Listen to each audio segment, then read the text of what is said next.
Himself with VHS tapes, but I'm kind of tired of physical media, and what ruined it for me was the Blu-ray format. I blame Blu-ray. I'm going to tell you why. What the fuck? Michael, the nerd speaks ill of us. He cannot be allowed. No, he can't be allowed to say such things. Go forth and tell them what's up. Yes, my lords and masters. I will tell them what is up.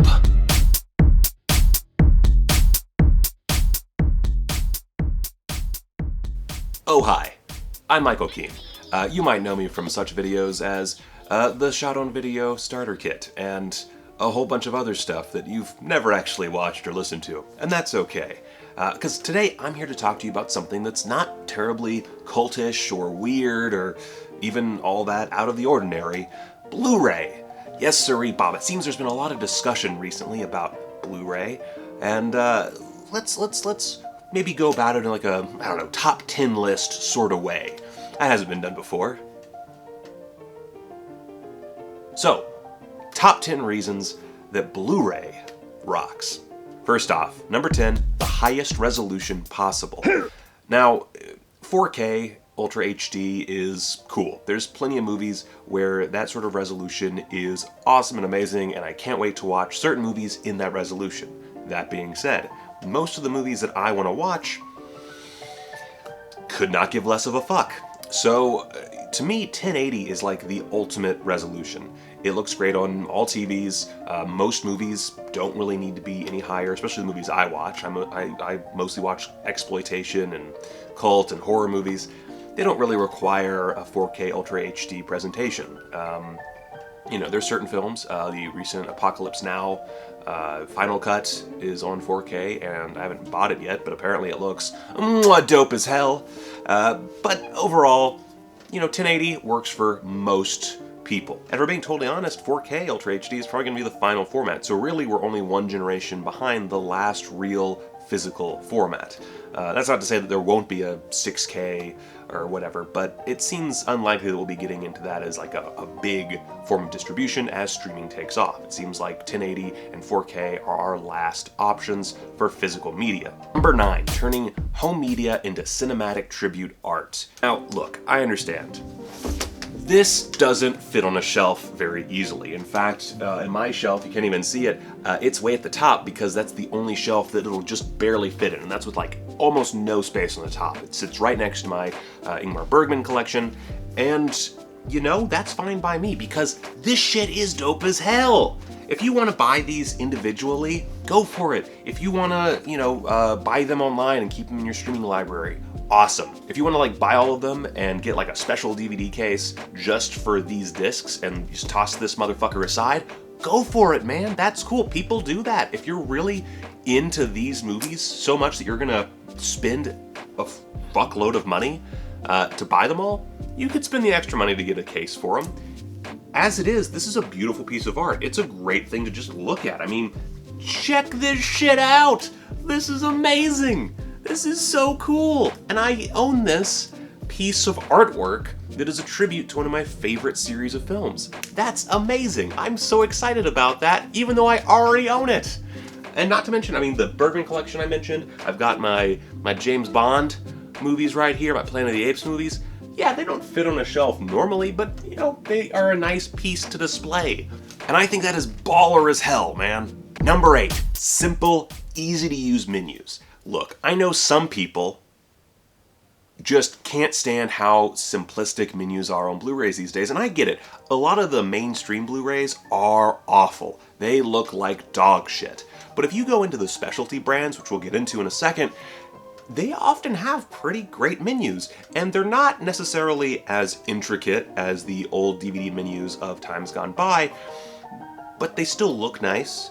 They're still pleasurable to use, at least as pleasurable as menus can be, and best of all, they work. And I think that's the important thing. The fact that they work is far better than them being like, you know, some special running around the ship from Spaceballs or whatever. I don't remember all the menus from back in the day because I haven't used them in so long. The House 1000 Corpses menu is amazing, and I love it. It's great. I have fond memories of that menu system. But it's not about the fucking menu. It's about the movie and about presenting that film to viewers. And if you need an overly complicated menu for that, well, I feel like you're buying these for the wrong reason. I just want something that's going to look good on a shelf, and then when I put it in, it's going to give me the option to play the movie, or to watch some special features, maybe turn on some subtitles if I'm feeling really catty. Ooh, or chapter selections. I never use them, but that's cool. Number 7, it's a fun name. Blu-ray. I know, okay. HD DVD makes sense. It does. It makes so much sense. But Blu-ray, it feels like something extra. It feels like something more. Technically, they're just DVDs with more space on them. But Blu-ray separates them from DVDs. You have your DVDs, you have your Blu-rays. And there's no real mingling of the two. I mean, there is, because a lot of them have DVDs with them as like a 2-disc. It doesn't matter. The point is, Blu-ray, it's a cool name. Moving on. Number 6, smaller footprint or normal releases. These things, let's take a look. I got my Poultrygeist here, and I've got my Maniac Cop. As you can see, Maniac Cop, significantly larger and thicker. And Maniac Cop, DVD, Poultrygeist, Blu-ray. Pop, pop. And they can sit together on a shelf, but at the same time, it's nice to have this smaller footprint. There is a part of me that is a little frustrated that when I put them on a shelf next to each other, there is the obvious difference. It's not uniform all the way across. That is annoying. There is part of me that kind of wishes the Blu-rays were taller, just to fit in on the shelf while still being thinner. But I think it's nice to have that smaller footprint, and if I'm going to be like a weird Hollywood liberal about it, less plastic used, man. Side note, I kind of wish that there was that There Will Be Blood DVD, possibly Blu-ray release a while back that had like a paper case for it. That seems like such a great way to do this. It never really took off, but that's a cool way to do it too. If we want to start that trend again with some of these companies, like maybe cheaper Blu-ray releases having paper instead of plastic, that'd be really cool. Maybe more expensive. I don't know. I'm not a smart person. Damn it. Butts. Number 5, quality control. I've bought a lot of cheap DVDs and I bought a lot of cheap Blu-rays. And the one thing I've noticed is because Blu-rays are owned by Sony and DVDs are a bit more freeform, there is a certain level of quality control. Now that might just be the industry naturally catching up with itself and Blu-rays just by virtue of how they're made being of higher quality, but it seems like there's a lot more quality control with Blu-rays. It seems like I very rarely get a Blu-ray that feels like it's going to break at any point. I once, one of the DVDs I got with Fatal Future, when I first published Fatal Future, the DVD was cracked open because it was a cheap DVD. And I got a new one for free, and that was great, but at the end of the day, it was still a cracked DVD, and I've never gotten a cracked Blu-ray. They seem more durable. None of my Blu-rays skip. Obviously, they're also newer technology, so they have time to age. But at the end of the day, it seems like they are high quality. So beyond just having more space for content, they're also, I think, going to last a lot longer, and that's pretty dope. Number 4. So many extras. Now again, there's going to be a lot of Hollywood-issued mainstream Blu-rays that do not have a lot of extras, and that's lame and sucky and awful, but that has always been the case. A mainstream release with a shitload of extras is a rare thing. And if it does happen, it's usually like the super specialized, awesome, cool, oh my gosh, this is so hip, director's cut with like a bajillion extra features, and it's a $50 price tag, and it sucks ass to have to spend that money. So, beyond those, all of these companies that I'm going to get to, all these companies that put so many extras on their Blu-ray, so many cool things, commentaries, documentaries, all sorts of stuff, on one disc, maybe 2, it's always just amazing to me that you can put so much content on 1 or 2 discs. So, yeah, that's all I really got to say about that. If you look at not to bring Trauma up again, but if you look at this Return to Nukem High Blu-ray, let's see, we got audio commentary, we got another audio commentary, we've got casting conundrum, pre-production hell with Mein Kampfman, special ed effects, Call You Lloyd, 40 Years of Traumatizing the World, Architects of Fear, Edison Device music video, and a trailer for Volume 2. Those are just this fucking movie's extras. If you go further, Part 2 has even more. This one has them over 2 discs, including a full-length documentary, 2 Girls, 1 Duck, an introduction by Lloyd Kaufman, and several short films, all kinds of fun stuff. And these are like small releases. These are just little baby releases by a company that is minuscule. Troma is not a big company. They have no money. They can barely afford to pay anyone. They can barely afford to make movies. I don't know how they are still in business. But they still can put a shitload of content on these discs. And high quality 1080p HD. I say that, I haven't actually watched this documentary yet. Knowing Troma, they might have done a 720, but the point is, they could physically put a full-length 1080 documentary on these discs. Number 3. Okay, now we get into the big stuff. I own the movies that I buy. Now this is also true of DVDs, but the more important thing is, when you stream a movie and it's streamed in 1080, obviously that has a higher quality than your average DVD, which would usually be a 720p. I have all of my movies in 1080p right here, ready to go whenever I want them. If a streaming service decides to take them down, or the licensing gets all fucked up, or God forbid that streaming service just dies away entirely, I don't lose my movies. I keep them forever. And beyond that, I also rip them on my computer, so I have the digital files if I need to. So if that Blu-ray goes missing, I'm good to go. I feel like that's the really big thing, is when people say that streaming is better than physically owning a movie, it's really not, because that company is basically just renting it out to you. If they lose the rights, or if they, again, go under, your movie's gone. You're just not going to own it anymore. So you could pay $20 to own a movie, and then it just goes away, and sucks, brah. And just as a sidebar to that, the movies that I own aren't going to have any issues. I was just watching a Takashi Kitano movie, and it was fantastic. It was great. But, assuming, probably because of my Wi-Fi, I don't really know what the problem was, but the audio was slightly out of sync, to the point where I could tell it wasn't part of the original film. It was just, for some reason, when I was watching it on the TV, it was out of sync. It was very slight, but it was distracting enough that I made a mental note of it, and that's happened a few times. There's also problems where the streaming service just stops working. Again, usually due to Wi-Fi issues, but you know, there could be a small interruption in service that'll fuck up your movie night.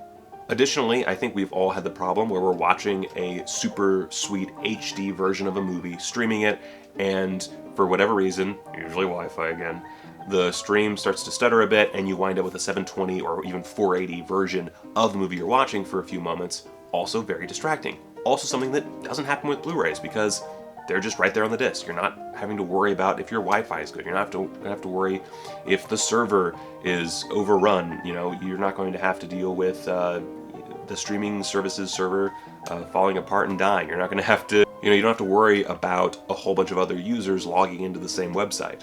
It's all just there for you to watch right then, right there, and that's dope as hell, man. Number 2, so many indie companies. Now, again, this is something that is not untrue for DVDs as well, but with all of the extra quality at hand, I think that it kind of deserves its own spot. There are so many great indie companies. Blue Underground, Arrow, Severin Films, Vinegar Syndrome. So many great indie companies putting out so much great content. Criterion, for goodness sake. Even though Criterion has a streaming service, I still buy Criterion Blu-rays because, gosh darn, they're just so good. And I'm going to keep this point short because it directly relates to point number 1. These releases present a whole new world of cinema for viewers. Yeah, I obviously love streaming services. I watch literally everything that comes out on Mubi, and sometimes it's not great, but overall, I've learned so much about cinema in the last, month and a half just by watching movies on Mubi. So I love streaming services. I have a bunch of them. Too many. I have too many streaming services. At this point, I might as well just get fucking cable. But I also subscribe to the annual package from Vinegar Syndrome. I also buy stuff from Severin Films. I buy from all sorts of companies movies that I've never even heard of. and then I watch them, and sometimes they suck. That happens. But I also have seen so many movies that are new favorites, movies that I never would have thought to have seen without these services. And to have that while also being able to watch them in the best possible quality, to know that I'm buying a physical piece of media, a piece of art. I mean, look at, let's see, Sudden Fury. Sudden Fury is one of my new favorite movies of all time. This slipcover case is fantastic. All the slipcover cases from Vinegar Syndrome are fantastic, to the point where I try to buy them no matter what, despite the fact that they cost more money for cardboard. How fucked up is it that I spend so much extra money on this piece of paper? But at the same time, I mean, that's what you do, right? Like, if you go and buy a piece of art, especially when it's like a print of a piece of art, you're just buying paper.